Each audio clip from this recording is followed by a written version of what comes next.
So today is our second annual Neighbors Helping Neighbors event.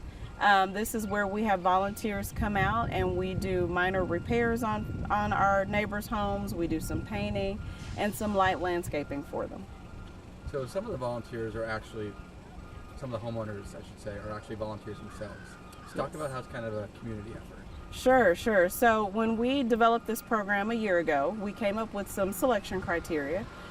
One of those selection criteria is that the homeowners themselves contribute sweat equity whenever possible, right? We occasionally have homeowners who are a little seasoned in age, if you will, and so they're not necessarily able to, but they have family members who are able to help out. But sweat equity is one of the requirements. Living within the Lincoln Park neighborhood is a requirement.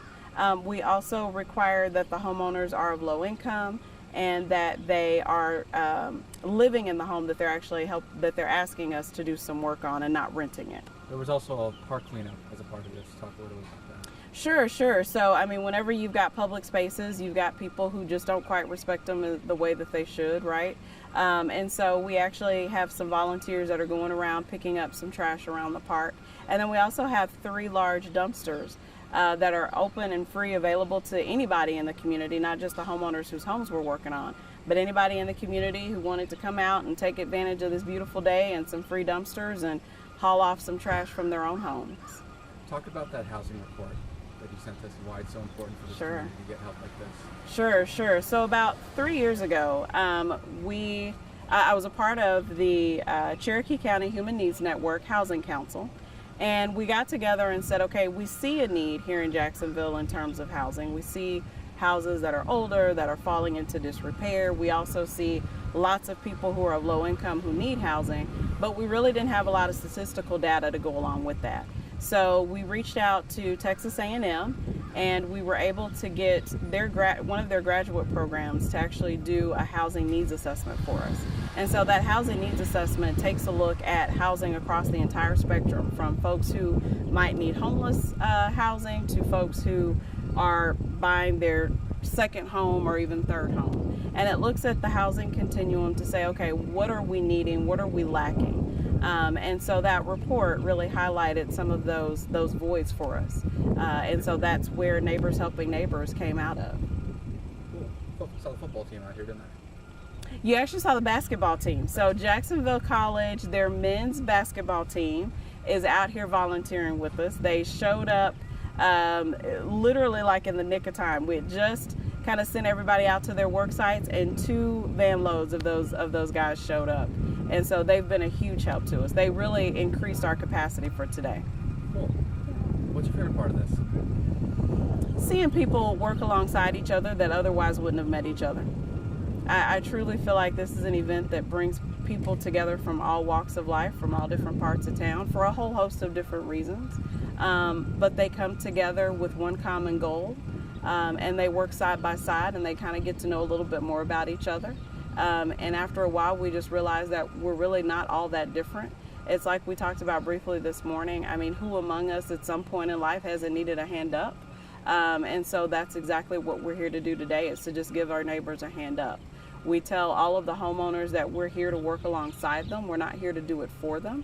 And so that's why the sweat equity piece is so important. But when you're out here and you're working on somebody's house and they're sweating right along with you, it shows that they're invested. And then they see that you're invested and they don't have to do it alone, and you see that they're not expecting you to do it by yourself. And so it just creates some camaraderie among folks. What do you hear from the homeowners at the end of the day? How grateful they are. How grateful they are, how they otherwise wouldn't have been able to do it. Miss Luann told me she's one of the homeowners where we're replacing a couple of doors for her. She had one door that was practically about to fall apart.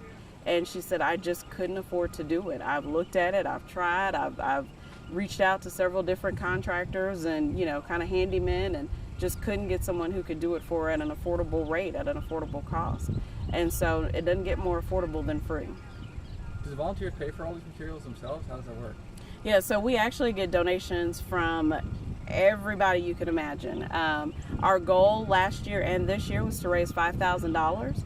That helps us cover the bulk of the materials that we need. And then we have different organizations and businesses that donate stuff like food and paintbrushes and rollers. And so that really helps our money go a long way. So we're able to really focus our dollars on buying materials and supplies that we need instead of, the nice things, the food and the things that kind of make the day a little easier. Cool. Is there anything else you'd like to say, or anything you feel that I haven't brought up? I think that oftentimes people assume that folks who don't have the means also don't have the will, and that's not always the case. Sometimes folks without the means have the will, but because they don't have the means, they can't make their way out of their situation. But when those of us who do have the means come alongside them and lend them a helping hand, it gives them the inspiration and the hope that they need to try to pull themselves up even further.